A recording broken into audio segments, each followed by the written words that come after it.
नमस्कार, मैं सुजाता सैनी और आप देख रहे हैं इंडिया स्पीक्स डेली।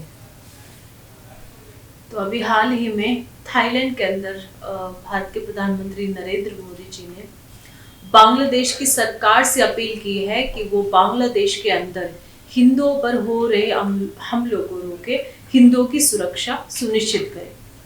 लेकिन बात सिर्फ इतनी ही नहीं है। बांग्लादेश क्राइसिस होने के बाद भारत ने जिस प्रकार से बांग्लादेश के साथ अपने रिश्ते मजबूत बना के रखे हैं, उन पर कोई जवाबी कार्रवाई असल में नहीं करी है, वो हिंदुओं के लिए दिल तोड़ देने वाला है। और इसके साथ ही आरएसएस का भी बयान आया है। आरएसएस ने अभी एक दो दिन पहले कहा था कि बांग्लादेश पर सरकार की जो कार्रवाई हुई है, सरकार के जो प्रयास हैं बांग्लादेश में के हिंदुओं के प्रति, उससे आरएसएस संतुष्ट है। लेकिन वो कौन से प्रयास हैं जो भारत सरकार ने बांग्लादेश के हिंदुओं के साथ किए हैं? तो सबसे पहले हाल ही की घटना के विषय में मैं आपको बता देती हूँ। इस समय नरेंद्र मोदी अपनी विदेश यात्रा में हैं और उन्होंने थाईलैंड के अंदर बयान दिया है।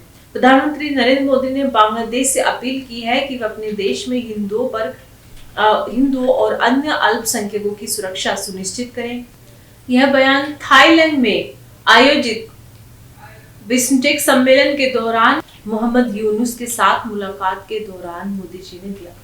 मोदी जी ने जोर देकर कहा कि भारत एक लोकतांत्रिक, स्थिर और शांतिपूर्ण बांग्लादेश का समर्थन करता है, लेकिन वहां अल्पसंख्यकों, विशेष रूप से हिंदुओं की सुरक्षा को लेकर भारत चिंतित है। उन्होंने सीमा पर अवैध घुसपैठ को रोकने के लिए भी सख्त कदम उठाने की बात कही है। बयानबाजी से बचने की सलाह भी दी है, जो दोनों देशों को नुकसान पहुंचा सकती है। वहीं दूसरी ओर भारत ने हाल ही में यानी कि 2 अप्रैल 2025 को इसी बांग्लादेश को 2.3 लाख अंडों की एक खेप भेजी है और यह कदम दोनों देशों के बीच व्यापारिक रिश्तों को मजबूत करने के लिए उठाया गया है। सूत्रों के मुताबिक यह खेप बांग्लादेश में अंडों की बढ़ती मांग को पूरा करने के लिए भेजी गई है। भारतीय अधिकारियों ने बताया कि यह निर्यात गुणवत्ता और आपूर्ति के मानकों को ध्यान में रखकर किया गया है। बांग्लादेश में भारतीय अंडों की मांग लगातार बढ़ रही है, जिससे आर्थिक सहयोग को बढ़ावा देने की उम्मीद है। तो ये भारत सरकार कर रही है। दूसरी तरफ भारत के प्रधानमंत्री केवल बयानबाजी कर रहे हैं। अब इतने समय में ये जो अब बांग्लादेश में जो क्राइसिस हुआ था, वो अक्टूबर से ही लगभग शुरू हो गया था और नवंबर तक आते जाते तो बहुत बुरी हालत हो गई थी। तो 9 नवंबर 2024 एक महत्वपूर्ण डेट है, जो बांग्लादेश क्राइसिस में उस समय पर वहाँ की जो सरकार थी, ये शेख हसीना की सरकार, उनको वहां से देश से भागना पड़ा था।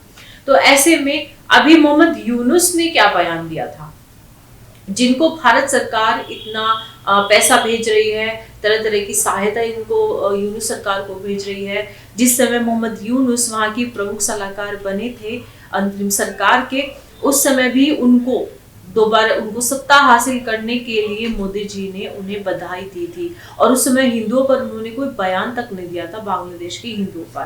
तो ये सभी आपको जानना चाहिए और इसीलिए इस विषय में हम आपको ये रिपोर्ट पेश कर रहे हैं। तो मोहम्मद यूनुस का भी हाल ही में एक बयान सामने आया है और ये बयान इन्होंने अपनी चीन की यात्रा के दौरान दिया था। 17 मार्च 2025 का ये बयान है, ज्यादा समय नहीं हुआ है, 10-15 दिन पहले की बात है। तो चीन की आधिकारिक यात्रा मोहम्मद यूनुस कर रहे थे और वहां पर उन्होंने चीनी राष्ट्रपति शी जिनपिंग से मुलाकात की और कथित तौर पर कहा कि भारत का 7 राज्यों वाला पूर्वोत्तर समुद्र तट से कटा हुआ है और बांग्लादेश के संरक्षण में है, क्योंकि बांग्लादेश उसके बगल में है। बांग्लादेश समुद्र से लगा हुआ है, बे ऑफ बंगाल बांग्लादेश से होकर के जाती है, तो बांग्लादेश इसका संरक्षण है। चीन को इस पर कब्जा कर लेना चाहिए, ये मोहम्मद यूनुस का बयान था 17 मार्च 2025 को। इस बयान ने भारत में विवाद खड़ा कर दिया था, क्योंकि ये भारत की संप्रभुता के खिलाफ एक उकसावे के रूप में देखा जा रहा है। हालांकि इस बयान की आधिकारिक पुष्टि बांग्लादेश या चीनी सरकार ने नहीं की, लेकिन सूत्रों के हवाले से खबर है कि ये बयान मोहम्मद यूनुस ने चीन में जाकर के दिया था। अब ये तो मोहम्मद यूनुस ने ये सब चीजें कही, वहीं दूसरी तरफ हम आपको बता दें कि बांग्लादेश के अंदर हाल ही में 23 हिंदुओं पर हमले करके मौत की घाट उतार दिया गया। साथ ही में 123 जो मंदिर हैं उन पर हमले कर दिए गए, उन्हें नष्ट कर दिया गया और लगातार हिंदुओं के प्रति बांग्लादेश में नफरत और एक जेनोसाइड, एक होमोसाइड चल रहा है जो लगातार चल रहा है, बंद नहीं हुआ है। वहां की सरकार मूक दर्शक है। यहाँ तक कि हालत ये हो गई है बांग्लादेश में कि जो छात्राएं वहां आंदोलन में शामिल थी, जो आरक्षण के विरोध में एक आंदोलन यूनिवर्सिटी से शुरू हुआ था, बाद में उसने राजनीति का रूप ले लिया और जिहादियों ने उसको कैप्चर कर लिया। वो छात्राएं भी अब इस माहौल से परेशान हैं क्योंकि अब उनकी आजादी भी छीनने वाली है। वो ना तो नौकरियां वगैरह, जिस प्रकार से इस्लामिक स्टेट में महिलाओं को बिना दुपट्टे से सर ढके बाहर जाने की इजाजत नहीं है, तो वो सब चीजें भी वहां पर अब होने लगी हैं। अब भारत सरकार के प्रयासों को सराहते हुए आरएसएस ने बयान दिया कि भारत सरकार ने बांग्लादेश के हिंदुओं के प्रति, बांग्लादेश के प्रति जो प्रयास किए हैं हिंदुओं को बचाने के लिए, उनकी सुरक्षा के लिए, उससे आरएसएस संतुष्ट है।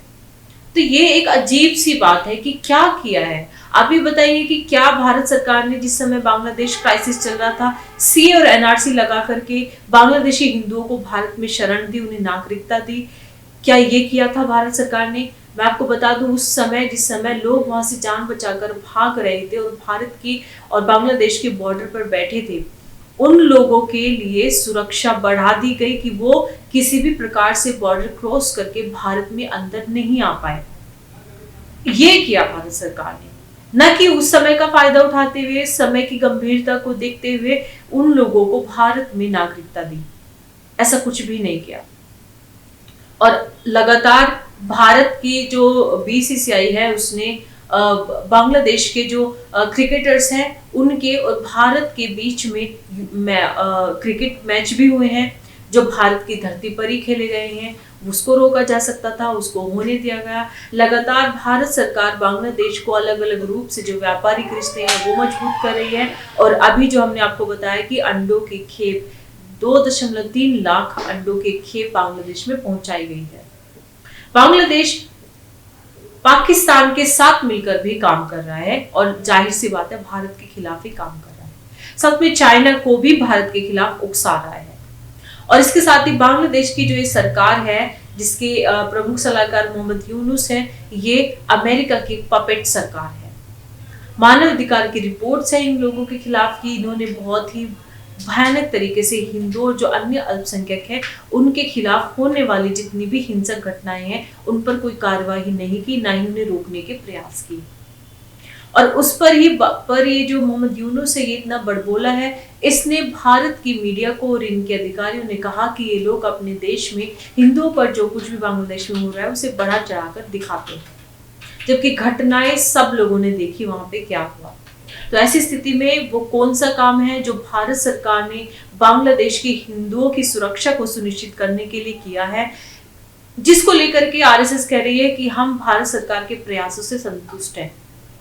तो वो कोई प्रयास यदि आपको पता है तो आप बता सकते हैं। भारत के प्रधानमंत्री यदि वाकई में ग्लोबल लीडर हैं तो क्या वो इतना नहीं कर सकते थे कि भारत के अंदर बांग्लादेश के लोगों को तुरंत ही नागरिकता दिलवाते कि जो लोग वहां से निकल सकते हैं हम उनका रेस्क्यू करेंगे और उनको भारत में लाकर उन्हें नागरिकता देंगे। इसमें तो किसी की कोई हानि भी नहीं थी, लेकिन ये तक नहीं किया गया है।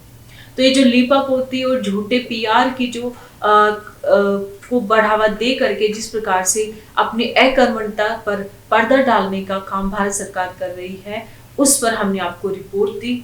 और ऐसा कोई कार्य भारत के सरकार या प्रधानमंत्री ने नहीं किया है जिससे ये साबित हो कि हिंदुओं के लिए उन्होंने कोई काम वहां पे सराहनीय किया है और ये कहा जा सके कि हाँ आपने बहुत अच्छा प्रयास किया।